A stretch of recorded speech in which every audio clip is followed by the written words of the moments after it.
Good morning, everybody. Glad to be here at Founded in FOCO. Again, my name is CJ Whelan. First, a little bit of a confession. I think most people here are very busy business people, entrepreneurs. You know that crazy lifestyle. Candace talked to her a couple weeks ago. She's like, "Hey, would you do this?" I'm like, "Yeah, I'd love to. I got plenty of time." And sure enough, a variety of things intervened, and I'm sitting down last night at 8 or 9 o'clock going, holy moly, I've got a presentation to prepare. So the slides you see put together here, I think will tell a good story, but I'll be the first to admit I did not prepare as much as I would like to, so I just want to put that out there. And that's why I think this would be, I think, the most valuable anyways, but especially so. Please interrupt with your questions. I think this will be most productive as an interactive session, just as we go, as things come up, let's talk them through. Just some other things here, if someone says something that doesn't seem right, just keep it positive and keep it all moving. As Candace said, I'm currently the executive director of Rockies Venture Club, so let me talk a little bit about Rockies Venture Club, what we are, what we do, and I think that'll put in context some of the other things we want to talk about here. RVC's mission is we're a nonprofit angel investing network based in Denver. We have a variety of programs. The angel investing piece is probably what's been around the longest, nearly 35 years. Those of you who are familiar with the term angel investing, it's kind of the introductory point to being a venture-backed company or raising venture capital. And I will explain that a little bit more here in a moment as well. Basically, when individuals are writing checks to get equity in your company, kind of jumpstart that journey. Again, one of the longest running angel groups in the United States. We have generally at least an event a week. 2 of those are really large events. Our Angel Capital Summit generally in the spring. In the fall, we have a Colorado Capital Conference. But again, generally every week we've got workshops for entrepreneurs, for angel investors, due diligence rallies, just a variety of things that you can find about on our website. This talks a little bit about our deal funnel. Again, generally about 1,500 companies a year apply to pitch to RVC, and you can see how the numbers fall from there. In round terms, about 70, 80 end up pitching per year. And between about 20, 25, and 30 receive funding from our angels and other folks who are able to syndicate with. All right, a little bit more again about RVC. I'm going to ask some questions here again to set some context. RVC is generally what's known as a seed or pre-seed level investment. I heard the term Series A a moment ago. If you're not familiar with that vernacular in venture capital, as you raise additional rounds, it's A, B, C, D, and it goes on. But even before A, we talk about seed, and before seed, pre-seed. If that's just a word soup for you, don't worry about it. It just means it's a sequence or cycle of raising venture capital. And by that definition, again, you can Google it, read a book. You're going to hear a variety of different things, right? Because what a seed or pre-seed round in Fort Collins for a tech company may be completely different for what it is for a biotech company in Boston. Like your pre-seed round may be $500,000. If you're a biotech company in Boston, maybe it's $500 million just to get started. That would be your Series A or pre-seed. So again, in terms of scale and what those mean, it can have a variety of different definitions, but just know it needs more of a sequencing. Again, the rounds that we're involved in are typically from about $500,000 to a few million. About half of our deals we're actually reinvesting in companies that have raised from us before, and the investments that come through RVC again range from a few $100,000 up to $1 million. Again, the reason why those 2 numbers read the way they are is because with a round, it's actually more common that we're not filling the whole round ourselves with our own investors, and we're actually syndicating with other angel networks across the country to fill that round. What are the type of companies that RVC generally invests in? It's actually a wide variety. As you might imagine, there's a lot of tech and software, SaaS, those sorts of things, because those naturally gravitate to a lot of being backed by venture capital. but we do a fair bit in life sciences and healthcare, a lot of medical devices, technology spun out from universities, actually up here at CSU and quite a bit down the road at CU. A fair bit of clean tech, but also some consumer goods and even some food and beverage, which is not very common in the venture-backed world, but there are some companies that come through RBC that have been a part of that.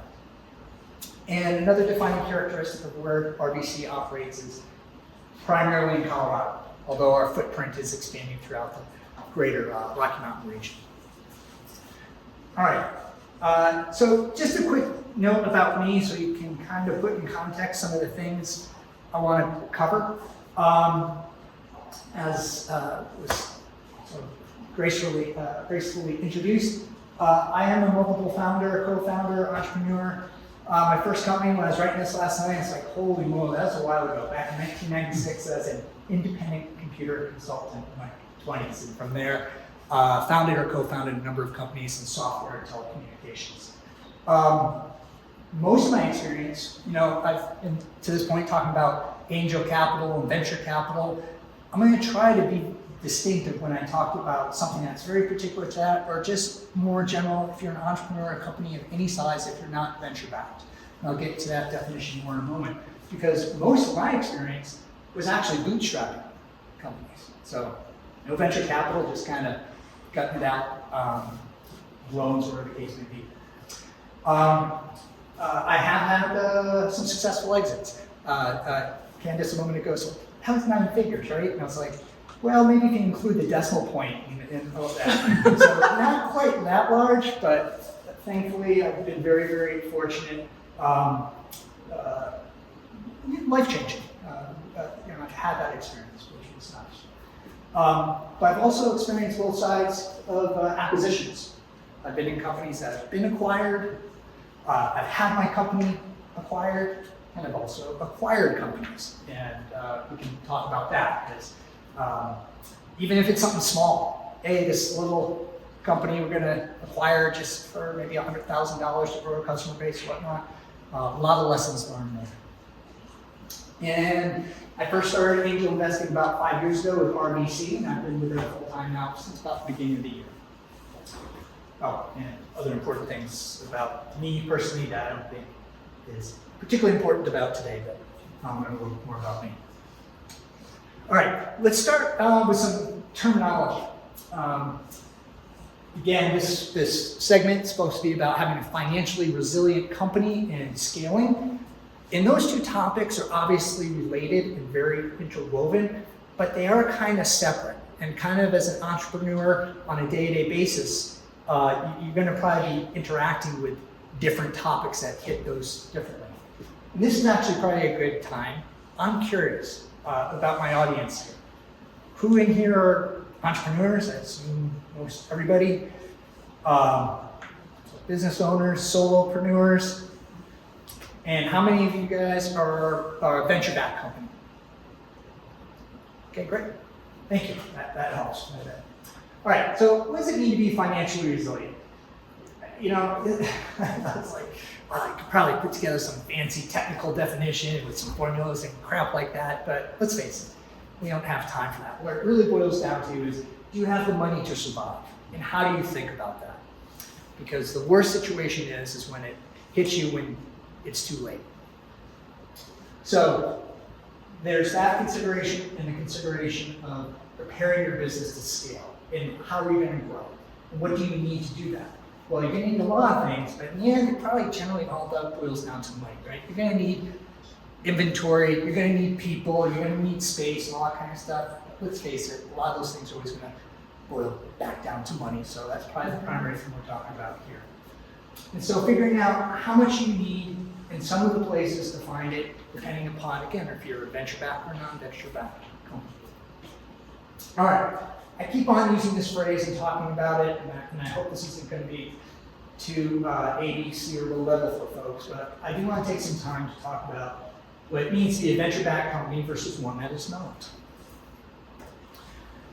All right, so, venture capital.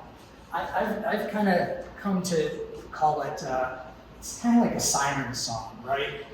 Hey, these guys are raising millions of dollars and they're on their round G and whatnot. Yes? Is venture-backed different than angel-backed? Good question. No, not necessarily. Angel is basically considered a subset of venture capital. Really? Because by definition, what we generally mean when we talk about a venture-backed company, the short and easy answer is that it has a solid, that they've sold, and see, I told you already, or solid, but sold, equity or partial ownership of their company to a professional venture capitalist, a venture fund, or an angel investor or angel group. So the definition of an angel does have a little bit of a gray line to it. You know, your Uncle Fred or your neighbor, the cliche, hey, your dentist wrote you a check, that kind of thing, quite often goes by the term of an angel. But these days, most angels are operating in angel groups or syndication groups and professionally operating very akin to a venture capitalist. They're just that earliest stage. So I guess my question is, I thought angels expected to get paid back, not expected to share the company. Good question. Hold that for just a moment, and if I know the answer, ask me again. Okay. Because here's the next point here, is when someone is investing in your company as a venture-backed company, again, they're getting equity for that investment. And they are expecting a return, and that return only comes through an exit. Okay, this is a very, very important distinction that most people, entrepreneurs, when they're kind of thinking about this, kind of don't get, and actually a lot of angels don't get when they kind of first start this journey. And that is because, they pick apart a lot of things here. Venture capital, for reasons I could touch on briefly, is actually the most expensive capital you can raise for your company, period. As opposed to a bank loan, as opposed to whatever the case may be. Venture capital is the most expensive. Why is that? Because you're basically selling a part of your company, you're giving a chunk of your company. All right? So what's that bet for? And that bet is actually a risky bet for the investor. So that investor is getting ownership in your company on the hope that at some point you're going to be big enough that you sell that and then they get the return. In other words, an angel investor or a venture company, they do not get a return. They literally get not 1 cent back. Generally, most of the times, there's some other instruments I won't derail the conversation with. Once you have an exit, and by an exit, that means you sell your company, basically it's acquired, or you go IPO, which are both really big events. Okay? So if you're going to go this route of venture capital, raising capital from angels, know that the expectation is going to be that you're going to exit the company. What's IPO? Initial public offering. You're going to go public. Big. Ring the bell on Wall Street. Yeah. That's really big. Yep. Got it. Kind of throw that in there. So just a clarification Yeah. too, is that it doesn't necessarily mean that the founder is kicked out. Oh yeah. Right. So, but it's being bought by somebody else. Absolutely. Absolutely. Yeah, and in fact, what does it mean for your exit event to happen and mean to you? It's a whole other conversation. Because generally speaking, if you reach that point, it should be a very good day for you as the founder or the owner, where, hey, I want to stick around, or hey, I'm done, or I'm ready to go. You're like, that should be part of the freedom that happens at that exit event. But yes, it doesn't necessarily mean you're going away. All right, so what is not a venture-backed company? And again, there's probably some good textbook definitions and things when you go to business school that I'm too far beyond right now. But let's call it just about everything else that's not a venture-backed company, all right? And I also want to bring up the term here, a lifestyle company. Some silly air quotes there. You'll hear that term a lot, a lifestyle company. But generally you hear it in this context of it's not a venture-backed company. Okay, fine, but you should know I hate that term personally. Especially given, if you caught a couple slides ago, I've done a couple of companies that weren't venture-backed. And believe me, the time I was digging in and some of the challenges, yeah, I was doing that lifestyle of being an entrepreneur voluntarily, but just calling it a lifestyle company, I think was really understating what it was really about. So, yes, Cam. Is that bias kind of created by the private equity and venture firms almost, I because think so. they're Yeah. really looking for that? Yeah, and I think they kind of come out from a terminology of that's not something that fits in their lane. It's a simple terminology for that. So, if you want to take on the moniker of you got a lifestyle company, more power to you. But don't let anybody pigeonhole you into that. Yes? What is a lifestyle company? It's a term that gets usually thrown around for private entrepreneur companies that are not venture backed. Okay, Basically just a company you started yourself. okay. Small business. Again, these are all other terms that I actually like better. My baby. That would be a better way to describe it. So again, I just want to get that term out there because you might hear it. What does it mean? Again, some people might say it. Don't be too insulted by it if they do. But all right. Why is this distinction? Why am I spending all this time talking about what needs to be a venture-backed company and non-venture-backed company? Because as entrepreneurs, and for the topic of this discussion, financial resiliency, and in particular scaling, a lot of the fundamental concepts and the metrics are the same, or they're same-ish. I'm going to cover some of those. But the tools and the resources that you have are going to be different. And also in particular, who you're accountable to. Touch on that briefly here right now, and we'll get into it a little bit more in a moment.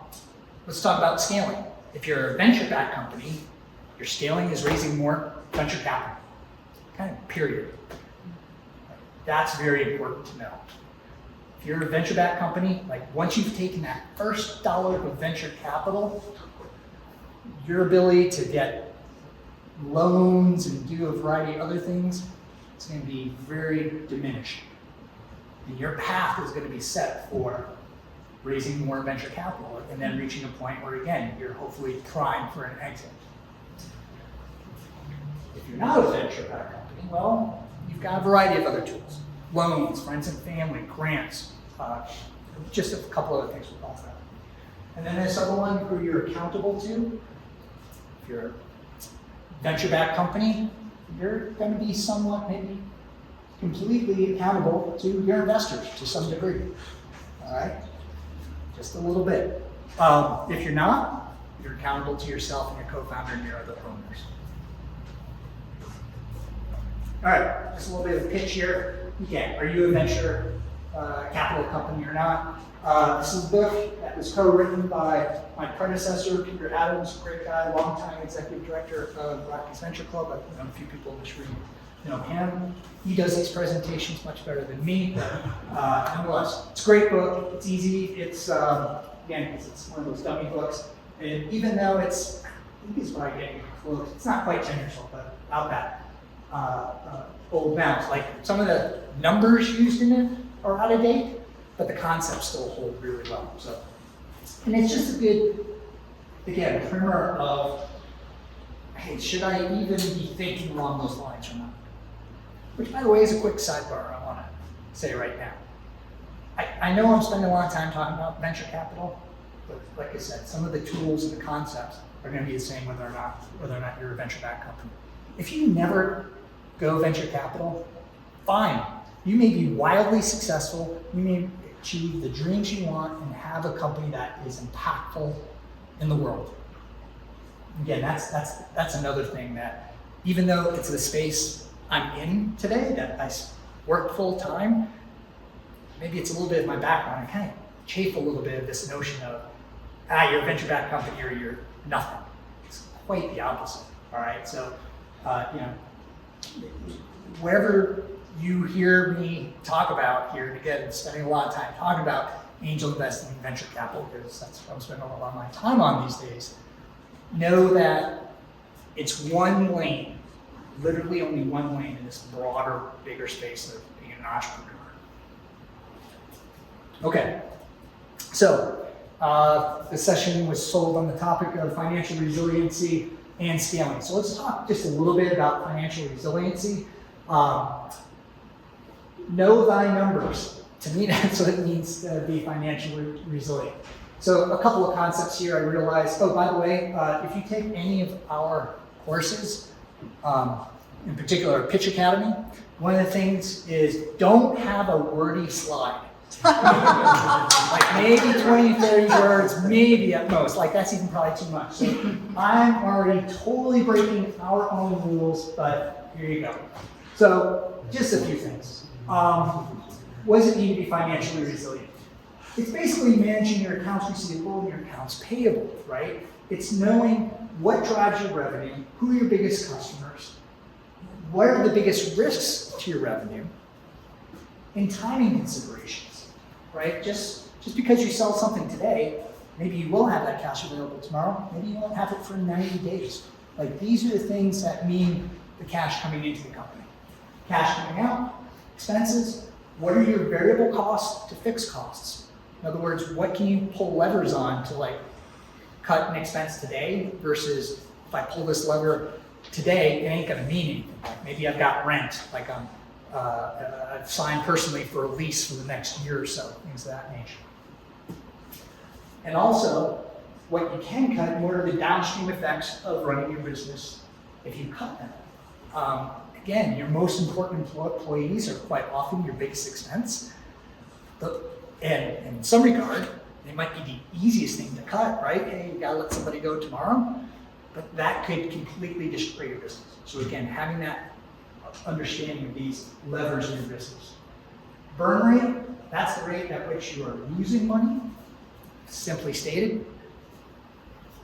Performance, we talk a lot about that in, again, the venture capital world because that's all based on your future projections. And there's all kinds of courses, some great ones with RBC, by the way, that you can take to learn about performers and how you model and things of that nature.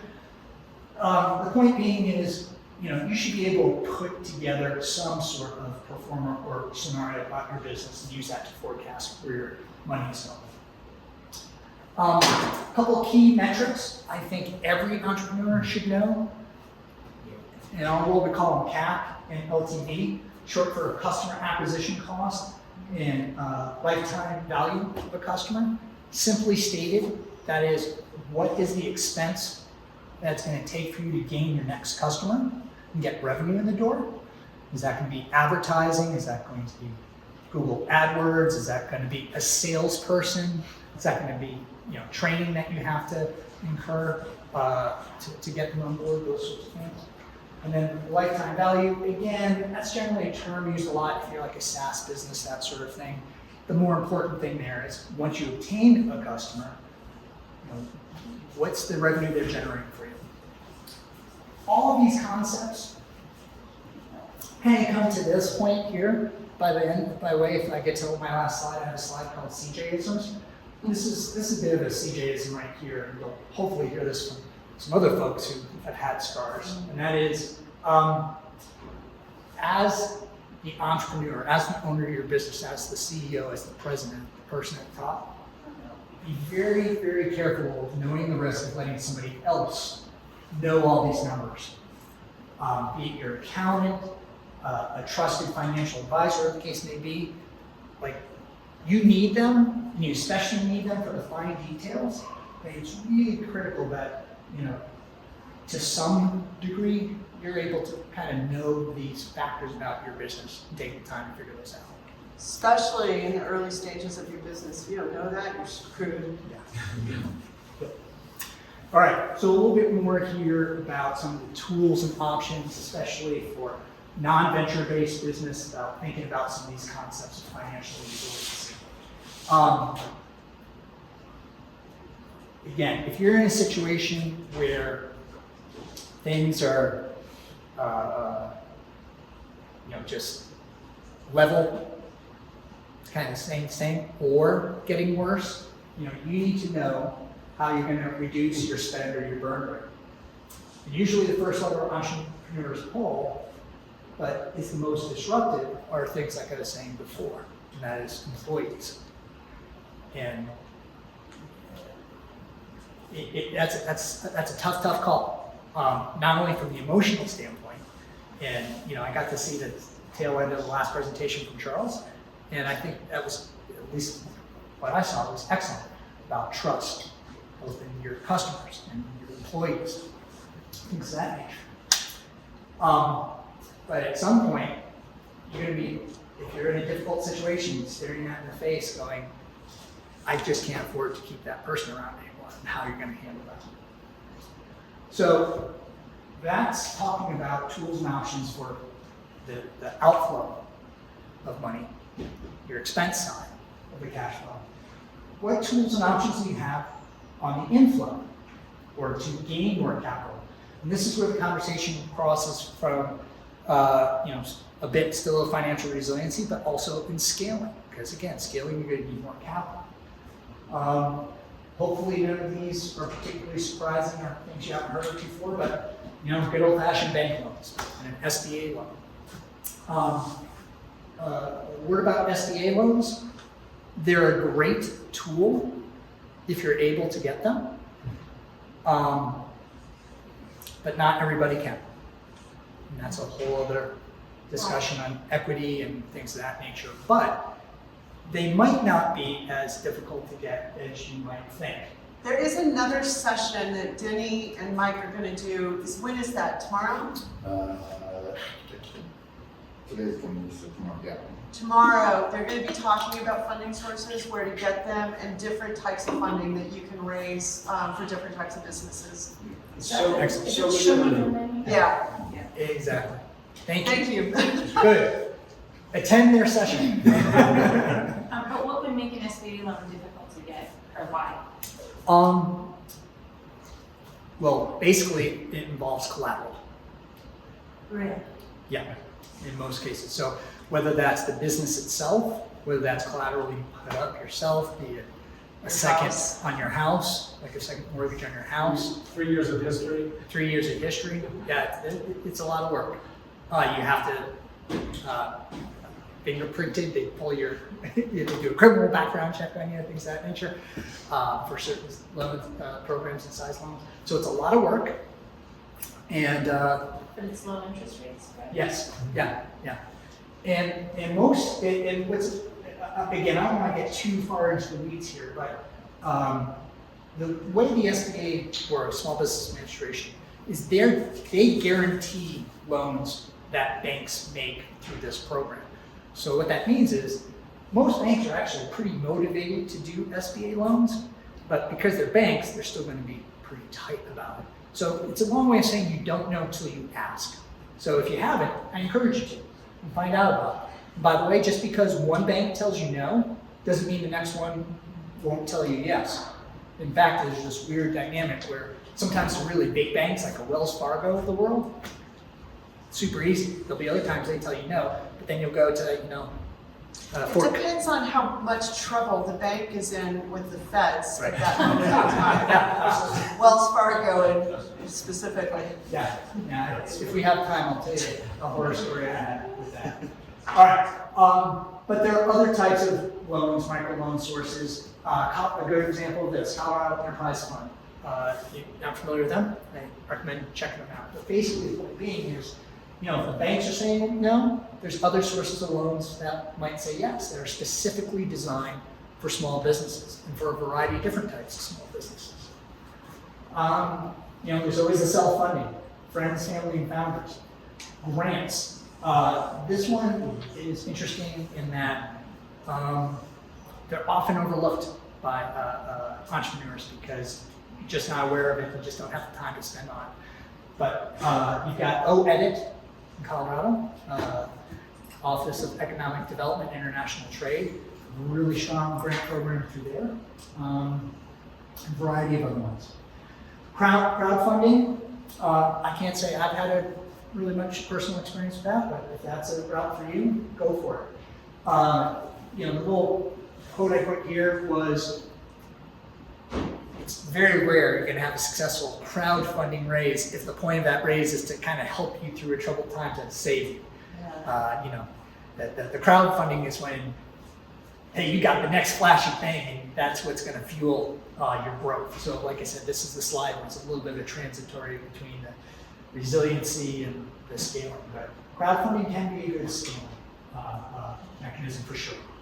And then there's things like factoring, other credit mechanisms. They often can be expensive, but they work for some people and some. You might want to situations. define factoring, not everybody will. Oh, I'm sorry. Factoring is, let's say you have a business where your accounts receivable have a long lead time before you actually receive that. Like you invoice somebody and they have 90 days to pay. A factoring business will pay you, like basically they're buying your accounts receivable for a discount. So let's say you're charging Ned, is it Ned? Yeah. So Ned, I just sold you a service and it costs $100 and it's due in 90 days, right? So you got 3 months to pay me. So what I do is I go to the factoring company and I go, here's Ned's bill for $100, and they'll pay me like $95 for that today. So I've got $95 in hand today, and now they're on the hook for Ned's $100 in 90 days. I mean, you're still collecting it through them, but that's kind of how factoring works. Resources, the Small Business Development Council, did I get that acronym right? The SBDC? Center, thank you. Any acronyms. You'll usually find those via your chambers of commerce. Sometimes not. I know Danny has a lot of familiarity with the SBDC up here. If you are not familiar with the SBDC, I highly encourage checking them out. They're headquartered here for anybody who's looking Yeah. to find help in them. Great resources. And just to know that who they are and what they do offer the services for is great. Because even if you don't need them today, when you do, you'll be like, hey, I can go to the SBDC for help for finding a loan. I can go to the SBDC to best hiring practices. I've got a problem with the city, or a permit, or things of that nature. Great resource for those sorts of things. Okay, how much cushion should you have? It depends. Best rule of thumb is about 3 months of working capital. That gets back to that burn rate, right? So whatever you spend each month, that outflow, to have at least 3 months in the bank, it's generally a pretty good rule of thumb. Should it be more? In some cases, yes. And if you're able to, great, more power to you. If it's less, you do what you can.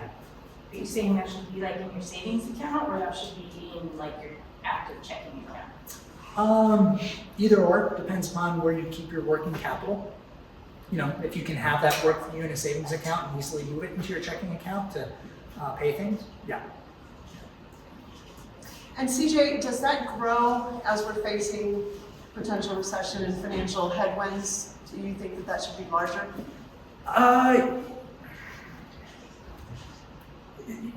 The short answer is yes, of course. The more cushion you can have, right, the better. But the problem is as you face more headwinds, that's usually when you need your cushion. So, it's kind of a countervailing force. Right. So, there's not an easy answer to that. Maybe it's this aspect of things that will be more important in guiding that. And that's, what are the biggest mistakes to look out for? Not unrealistic estimates. As entrepreneurs, we're the most optimistic people in the world, right? We're kind of taking this step thinking we can form a company and have it be successful, things of that nature. So, we tend to really put ourselves out there and think, yes, we'll get that next company. I will be paid by Ned on time, things of that nature. My only advice here is, what's the cliche? Hope for the best, plan for the worst. When it comes to planning your cushion, when it comes to establishing your financial resiliency, that's when you want to be probably more pessimistic, so that your optimism doesn't, overflow some realities that might hit you. Unexpected shocks. There are known unknowns and unknown unknowns. Anybody know where that quote comes from? Yeah, exactly. Which I'm not going to comment on him personally, but it's a very entertaining quote. And when you kind of pick it apart, it's kind of there's some logic to it. And what that means, at least in the context of what I'm trying to get across here, is there's shocks that can happen to your company that you'll think about and plan, that you can expect. Hey, what happens if my biggest customer was to call me tomorrow and said, hey, I got acquired. It's been a beautiful day for me, but guess what? The acquiring company already has a locked-in contract with somebody who does the same thing that you guys do, and we gotta switch. Sorry. By the way, that's happened to me a few times. Been there. Yeah, exactly. But I love you. We love you. Sorry, the new company can't do it. It's like, so, these are the things that are kind of obvious, right? But guess what? Maybe this is the unknown unknowns. A worldwide pandemic, wars, inflation, which I know kind of gonna, at some point, makes your head explode. It's like, well, what the F? I've got to run my company day to day. You tell me you got to worry about wars and figuring out how to run my company? Of course, the answer to that is no. The point being, though, is getting back to that, 3 months, just kind of run through scenarios. Just kind of put yourself in that situation of saying, all right, what would I do tomorrow if? What would I do tomorrow if? And start to frame that out. Because there's certain shocks that would still be big, but you'd be like, but I got 3 months in the bank right now. If the last time I hired for this position, it's always taken me 2 weeks. In today's economy, now I should maybe plan 2 months, right? Play those scenarios with yourself. Just kind of map those out. Here, mistakes. Getting more money and just doing the same thing with it. Do not dig thyself a deeper hole. What I mean by that is, once you find yourself in trouble, or you start to see trouble coming along the way, doing these things to be financially resilient are obviously really, really important. But be mindful of the fact that, hey, if you are lucky enough to kind of get that bank loan, kind of cut some costs, whatever the case may be, is doing the same thing going to be enough to get me through that? In other words, the answer to being resilient isn't always necessarily just a financial question. It is adapting to the change that you may need to do for your business itself. And I think Charles was speaking about that a little bit. Yeah, I was just going to say, Charles was talking about predictability, and the better you get at being able to predict how long does it take you to acquire a customer, how long does it take to deliver to that customer, how long does it take to hire an employee, those things, when you have those metrics figured out and you're paying attention to that, it makes it a lot easier to plan and be prepared. Be nimble. Not having a plan, that's a huge mistake. And not sticking to the plan once you've done it. Again, it's that kind of emotional entrepreneur. Land a big deal, buy a Ferrari. Exactly. All right. This is one of the worksheets that we have. I'm happy to share with you. It's through a partner we work with quite a lot called CFO Share. What to do if you run out of cash worksheet. This exercise is meant to give you like a 13-week look at where you are with your cash flows and things to consider. And that type may be like too small for some degree, but which of the following cash inflows apply to your business? Accounts receivable, credit cards, etc. What cash outflows do you have? Payroll, debt, rent, etc. So the idea here is just a basic worksheet to talk about money in, money out. This is this is a 4-page exercise here. But again, it's a great exercise to do. It just kind of puts you on the scale of where you are with your vendors. Star or highlight the vendors you can push payments through to open communications and negotiation. Again, you never know, right? If you have a really good relationship with a vendor, call them up and say, hey, can I have another week or 2 weeks to do this? You never know until you have the conversation. So emergency cash options. This is a worksheet that was designed at the beginning of the pandemic, when a lot of companies were like, oh, holy moly, what are we going to do?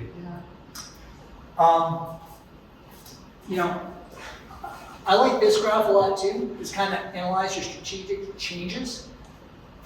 Short-term shock, long-term shock, that you're profitable before and profitable after.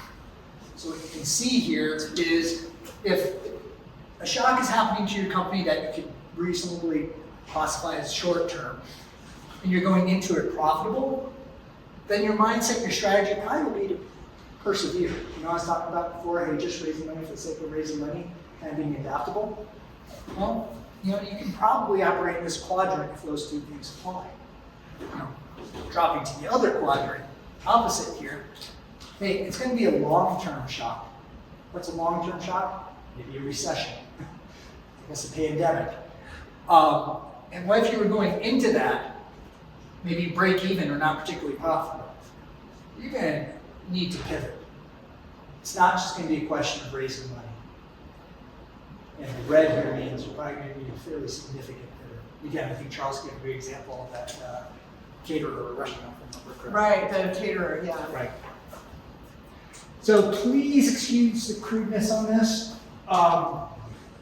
Yeah, it's crude, but there's a bit of a lesson here. So now we're kind of shifting in the last couple minutes here to talk about scaling. Okay, what kind of mindset, what are the considerations when it comes to scaling your business? And the reason why, again, talked about kind of resiliency, knowing about cash flow, where you're coming in from, that sort of thing. Because when you're now planning to scale, you need to know your economies of scale. And this very crude graph is meant to show that as you sell more stuff, that's the X horizontal axis here. Hey, I'm going to sell twice as much. What does it cost you? All right, and what does that line look like? And if that line is a 45-degree angle, basically a 1-for-1, in other words, hey, I sold 10 widgets today, and I'm going to sell 20 tomorrow, in other words, double it. And then tomorrow, my expenses for selling those widgets is just doubling it. As I say, okay. That's growth but not scale. That's growth but not scale. Exactly. And as I sell more stuff, if it's more expensive, that's really, don't do that. As a software engineer. Time to pivot. Yeah. We call those DDTs in the software world. Don't do that. Losing money, but we're gonna make up on by selling. Yeah, exactly. Which was the theory back in 2000 with the dot-bomb.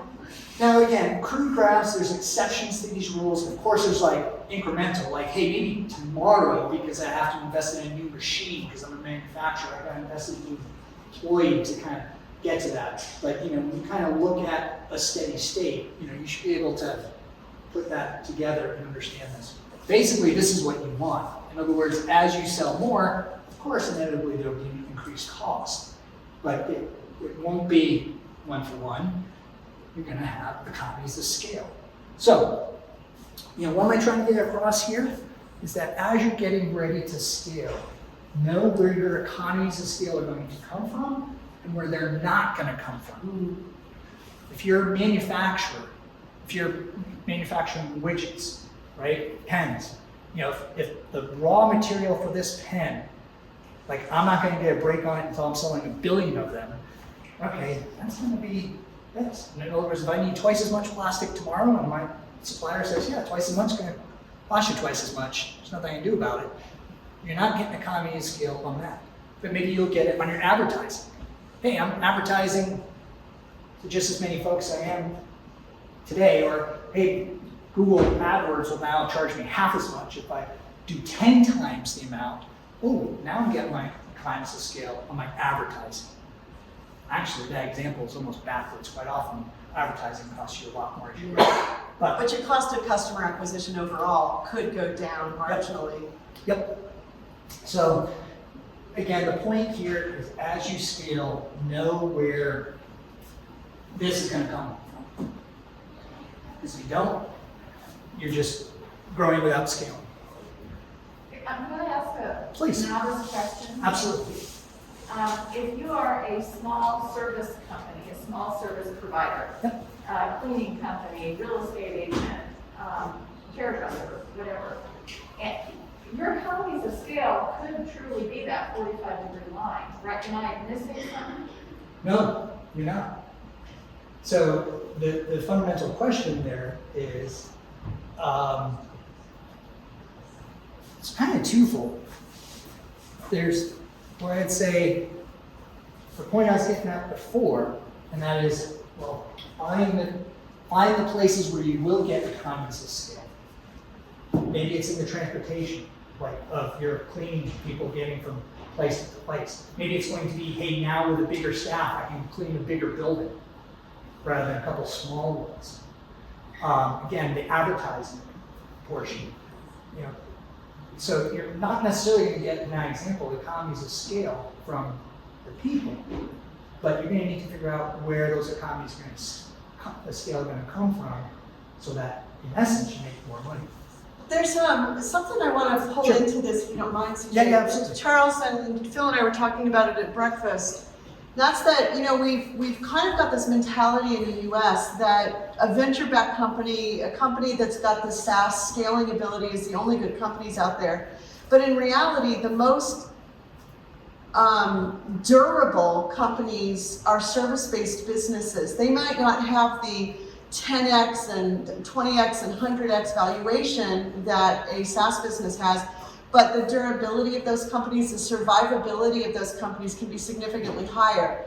So you may not see a difference between a 45-degree angle versus a 10-degree angle on that chart. You want to pay attention that it's not directly 1-to-1, but even if it's 1 to 0.9, you can still grow a business profitably and create value for yourself, for your employees, for the economy, without building something that's expected to massively scale. Because that expectation of massive scale is unrealistic for most of us. And I personally think that it's not healthy for our economy to expect businesses to do this. To create businesses that are durable, like Patrick O'Neill is coming this afternoon. They've had a business since the 70s. It's the third generation of family-owned business. It's what the VCs out there would call a lifestyle business, but they have profitably managed their business, created a lifestyle business for themselves, supporting themselves and their family and their employees for 40-something years. I would much rather see that than the venture-funded company that I co-founded that only survived 10 years because the VCs shut it down because they didn't see a profitable exit from it. So don't make the assumption that venture funding and the way that VCs look at a business is the only way or even the right way to evaluate your business. And I think that's what CJ's trying to say. Absolutely. Don't just look at it through one lens. Yep. Yeah, exactly. Going back to what I was saying before, is even though this is a guy representing the angel group and a bunch of venture capitalists, could not agree with that more. And that's the lane. And I was saying there's 2 points. One of them is philosophically, what do you want to be? How big do you want your company to be? Mm-hmm. I'm just about out of time. I'll give you a personal anecdote, and then open up for any last questions. After I sold the last major company, I'm a total car guy. I'm a car nerd. I love working on cars.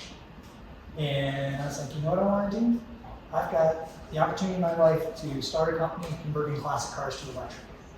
So I did that. And I went into it with the clear 100%, this is not going to be huge. Maybe I'll have 1 or 2 mechanics working with me. The idea is I'm doing this for me. I mean, I need to make money at it and not lose money. This is not going to be for charity or anything like that. It's going to be a real business. But went into it very clear-eyed of I know the scale and I know why. And I did it for 2 years. Pandemic kind of threw a curveball into it, but now I'm here loving what I'm doing now. But that was important. And my business partner and I in that last company, we were very clear-eyed too with what we wanted that company to be, what we wanted it to scale to, and why, and what we were going to get out. So, it's kind of a bit of a different answer to the same question, and that is, and I think it reinforces Candace's point, and that is, it's very easy to kind of get caught up in the hype, and instead step back and say, why am I doing this, and what do I want my company to be, and how big do I want it to be, and getting it there comfortably, and then using these tools to survive, and when the time comes, now I'm ready to grow. And maybe then you become a venture-backed company. By the way, here's another misnomer. It's not always brand new startup companies that are venture-backed. Quite often a company could be around for years and years, and something flipped, one of those pivots happened. They're like, we just have a new innovation. We've been doing something in this space for a while, we've got a new innovation. And to kind of make this come on across the world, we're going to go venture-backed in this country. So That's kind of fun lesson. All right, I'm over my time, so any last quick If questions? you can disconnect, we'll get Sure. Krista hooked up and then, but you can keep going with Q&A. You bet. Let's see. I was actually just about done with my slides. The only other thing I was going to be talking about there was just a little bit more from that notion of if you are a venture-backed company. CJ, you can think put her about- back up. She doesn't need the slides. Oh, okay. Sorry about that. No, it's okay. Pivot again. Pivot again. Yes, sir. Just kind of building on your reflection there, post-exit, the kind of company you wanted to build. How do you see that conversation alive in your community of angels and funders and sort of navigating the more durable type business versus looking for the faster scale companies? Well, interestingly enough, I had a few members in the room, and maybe they'll answer it. But my answer to that would be is we could do no bigger disservice to our angel members than bringing forth companies to them that really aren't truly venture-backed companies. And having the honest communications with companies that come to apply to us and say, wow, Charles, you're a great person, this looks like a great company. Wish you luck, you're never going to be a venture-backed company. So yeah, I don't know. You guys want to add to that at all? Well, and in RBC, we say that, start with end in mind, right? So what is your end goal for being an entrepreneur? Are you trying to build a venture company, or are you trying to build a lifestyle company? Do you want to grow your company and pass down generations like some of the great businesses in this town? Or do you want to grow it super fast and sell it and be out and then start your own thing like, CJ has done, right? So what is your goal? And that really matters, because that really separates you from what kind of capital are you gonna need, where are you gonna get capital, right? What kind of promise are you gonna make to get that capital, right? So, It really drives everything. And, 2 years ago, 3 years ago, you and I gave a presentation on that. About, the alignment between your personal goals and the alignment and the goals of the company. That's right. Are they the same or not, Yeah. Yeah, and again, you're talking about the guy who's trying to bring nice, great things to my investors, that sort of thing. But if where you want to be and what you want to have is not a venture-backed company, awesome. Again, you won't be talking to me on a professional level. Happy to still talk to you about my experience and pros and cons and resources to go to, but you will be successful if you want to be possibly very successful. You'd be thinking every day that I never got venture capital. Absolutely. And then. You made an interesting point on don't keep doing the same thing you're doing in one of the slides for raising money. And I'm kind of curious from an investor perspective. I got to imagine a lot of people are coming back with your 50% follow-on rate with a pivot in mind, right? And they've already made promises to you the first go around, basically. And so how do you manage that pivot of, I just need to survive X period of time, or I need to change my story? Like, clearly you have stakeholders that are already vested in you, even if that's not venture-backed funding, that could be friends, family that you've sold a mission to, and now you need more money. And so I'm kind of curious if you're going to answer the question, yes, follow-on funding, or no. Like, how do you expect an entrepreneur to pitch that? That's an excellent question, Ed. And there's no easy answer to that because it's on a case-by-case basis. In fact, most of the time when a company's coming back for follow-on funding, it better be because the hockey stick curve is growing and that they need more jet fuel to keep on going. In other words, they're right here. Now they need another $5 million to get to here. Okay. If not, then it's a whole other question as to whether or not the investors are going to be willing to invest in something that might not make it through. It's not uncommon for a venture-backed company to be doing okay, not losing money, but they got to shut down because they're not on that curve. Been there.